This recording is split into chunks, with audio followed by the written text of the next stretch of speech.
इस वीडियो में हम बात करते हैं वर्चुअल वर्ल्ड, आभासी संसार की। संसार का मतलब क्या होता है? जो हमें दिख रहा है, महसूस कर रहे हैं हम कि भाई हम यहाँ हैं, उसकी बात की जाए। जैसे मान लीजिए कोई मेढक है और मेढक पानी के अंदर है, या कोई मछली है, मछली पानी के अंदर है।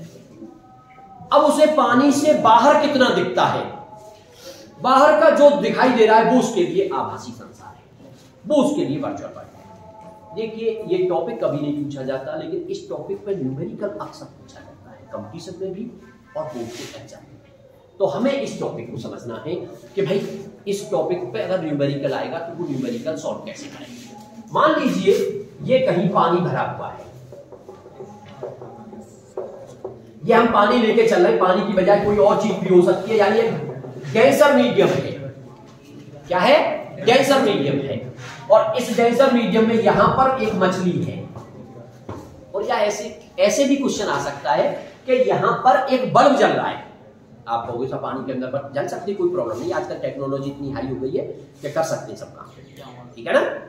तो पानी के अंदर यहां बल्ब जल रहा है, लेकिन इस बल्ब की रोशनी पानी से बाहर कितने एरिया में जाएगी, ये क्वेश्चन सॉल्व करना है आपको। और इसकी गहराई आपको बता दी जाएगी कि पानी के अंदर जो बल्ब है उसकी गहराई कितनी है, h है।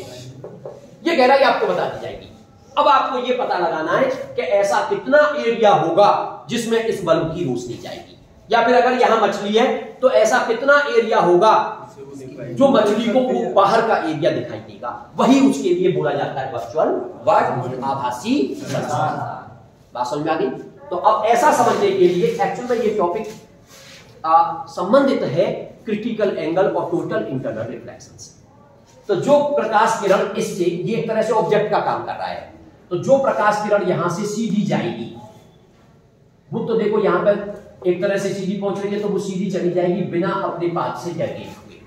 लेकिन अब आप इन डायरेक्शनों में दिखाओगे, आगे बढ़ा दीजिए, तो पूरी तरफ क्या है, पानी भरा हुआ चारों तरफ। अब यहां से आप प्रकाश किरण एक इधर दिखाओगे, तो यहां से अगर मान लो मैं बीच में यहां दिखा दूं, वैसे ही मान लो आपको दिखाता हूं कि भाई यहां पर एक प्रकाश किरण जा रही है।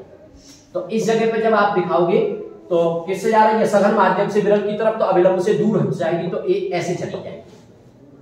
लेकिन अगर आप थोड़ा सा दूर लोगे तो अब क्या होगा, अब जब थोड़ा सा और दूर लोगे तो देखिए ये वाला कोण यहां बढ़ गया, तो ये वाला कोण भी बढ़ गया, और दूर लोगे तो कोण और बढ़ जाएगा।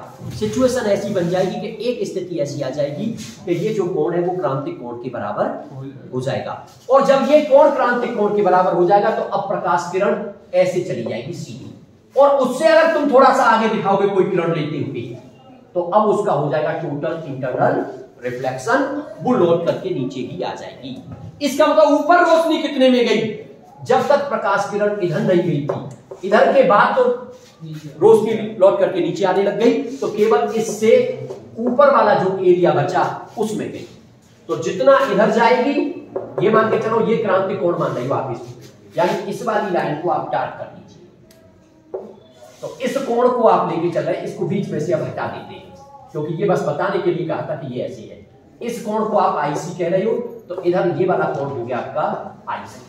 तो जितना इधर होगा ऐसे ये इस साइड में भी होगा, और ये जो एरिया बनेगा आपका कोन टाइप का, अब वास्तव में रोशनी उतने में से बाहर निकलेगी। तो अगर इस एरिया की हम रेडियस निकालने में सक्सेस हो गए, आर को हमने निकाल लिया, तो हमारा काम हो गया। फिर तो area equal to pi r square, तो हमें मेन तो ये आर निकालना है। अगर इस सघन माध्यम का अपवर्तनांक म्यू है और एयर का मान लिया 1, मैं बार बार कहता हूं आप लोगों से कि देखिए या तो म्यू1 म्यू2 मानो, या अगर एक एयर है और एक सघन माध्यम है तो बेटर ये होता है सघन का म्यू मान लो और एयर का 1 मान लो, सही है ना। अब क्या होगा, यहां पे स्नेल लॉ लगाओगे, तो स्नेल लॉ लगाओगे, इधर ये वाला एंगल तो 90 डिग्री हो गया है, तो sine IC upon sine 90 equal to हो जाएगा, जिसमें जा रही है तो 1 अपॉन म्यू, और साइन 90 1 हो गया, तो साइन आईसी की वैल्यू हो गई 1 अपॉन म्यू। साइन आईसी की वैल्यू आ गई 1 अपॉन म्यू। लेकिन हमें निकालना है भाई आर, और ये हमें गिवन है कितना, एच, और ये वाला एंगल है आईसी।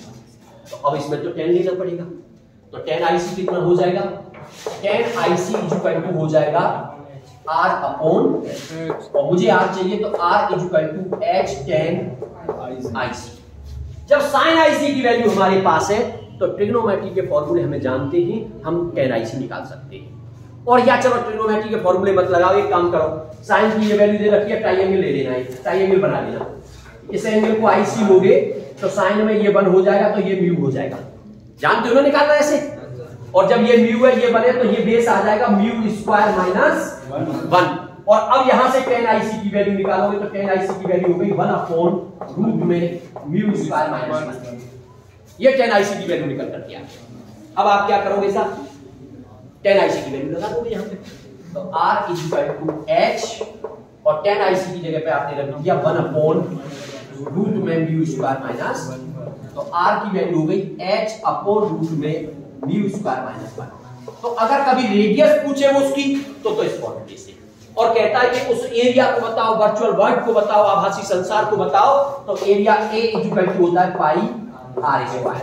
तो A = पाई और R स्क्वायर करोगे तो H/म्यू स्क्वायर माइनस, ये आपके पास फॉर्मूला निकल कर गया।